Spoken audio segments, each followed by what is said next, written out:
Magandang araw po mga Barangay 20 and friends. Dito na naman po ako, si Kagawad Arlan. Thursday na naman po. Ito, duty. Katatapos lang po ng dalawang reklamo. Pero sa tingin naman namin masusolusyonan. Kasi wala namang magagawa ng paraan kung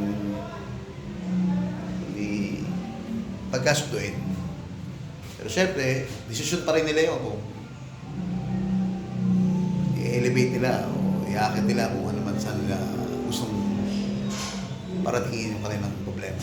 Pero syempre, ang barangay, lagi lang nakaalala eh. Hanggang sa muli po, ito po si Kagawad Arlan, Thursday po. At your service.